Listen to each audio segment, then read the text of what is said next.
Bali ngayong araw nga yung second day ko sa trabaho at dahil closing pa naman yung shift ko ay magluluto muna ako ng adobo para may pambaon na rin at may maiiwan na pagkain kay Lola. Nang matapos na nga ako sa paghahanda ay eto nga't naligo ako at nagbihis na para pumunta naman sa pagupitan dahil ang haba na ng buhok ko. Bilang promodizer kasi ay humaharap tayo kay customer kaya dapat ay neat and clean tayo. Tuwang-tuwa nga ako dito sa gupit ko kasi libre na din yung shampoo. Kaya lang maganda lang pala tignan yung buhok ko kapag naka-gel. At ganun pa rin nga yung sinakyan ko, LRT tapos lilipat sa MRT. Time check nga is already 11:25 ng umaga. 12:40 pa naman yung duty ko kaya lang syempre nakakapag-alala baka mamaya malate ako. So from Recto to Cubao ay eto nakarating ako ng 11:45 ng tanghali. Pagkatapos ay lilipat nga ako ng MRT para mas mabilis pa din yung biyahe. Ang kinaganda lang naman kasi kapag puro train yung sinasakyan ko ay dire-diretso at yung paglalakad lang naman yung nakakapagpatagal dito. Buti na nga lang din ay may mga escalator at elevator dahil dun nga sa trabaho namin bago makarating ay kailangan mo muna maghagdanan. At napakabilis na nga lang din ang biyahe magmula dito sa Cubao papunta dito sa North Avenue. Sa Landmark Trinoma kasi yung trabaho ko kaya naman sakto yung pagbaba ko ng istasyon at last station na nga dito. Alas 12 nga nang makarating ako at hindi na ako ganong nagmadali. Kaya naman nagpa-check na ako dito ng mga gamit na daladala ko para dire-diretso na yung pagpasok ko. At ito nga yung sinasabi ko sa inyo na hagdanan. So 4th floor yung locker namin. Hindi kasi po pwede gumamit ng elevator kapag employee. Nakakatuwa nga lang din kasi nakabenta na naman ako ngayong araw. Hindi ko man naabot yung quota pero at least kahit kalahati ay na-provide ko. Kaya naman kung gusto nyo ng mga quality na bag, belt at saka wallet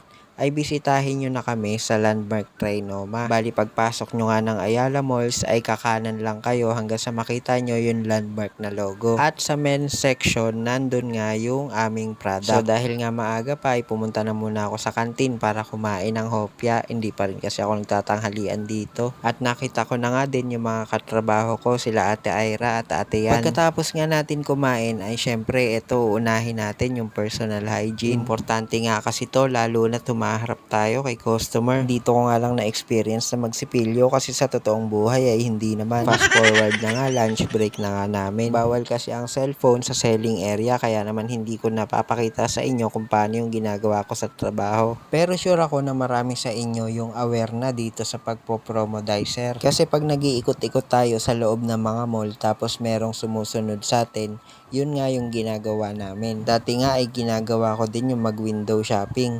Tapos sinusundan ako ng sales promodizer. Naiisip ko tuloy, sunod ng sunod to, di ko naman nanakaw. Pero ngayon ay naintindihan ko na nga kung bakit ganun. Kasi nga kung sino nakabenta ng product ay dun yun makikredit. Pagkatapos nga namin kumain ay syempre magtututbrush ulit tayo. Baka kasi mamaya maamoy ng customer yung inulam ko na adobo. Tapos ay magpapahid ulit ako ng sikreto ng mga gwapo. Kahit yung totoo mukha naman akong kulugo. Time check na nga ulit tayo, alas 10 na ng gabi at uwian na nga namin. Wala na nga ding masasakyan train kaya naman eto at nag-carousel na lang ako. Sa sobrang init nga nitong ilaw ng jeep sa dulo ay nagmukha tuloy akong balot. Pero at least na-experience ko na yung daanan dito sa mula North Edge sa papuntang monumento. Pagkatapos ay magji-jeep naman papunta ng Divisoria. Kaya lang ay medyo malayo nga yung binababaan kaya ang layo din ang nilakad ko. Pero syempre tsatsagain natin kasi hanggang closing lang naman tong setup na to. So paano guys, hanggang dito na lang. Thank you for watching.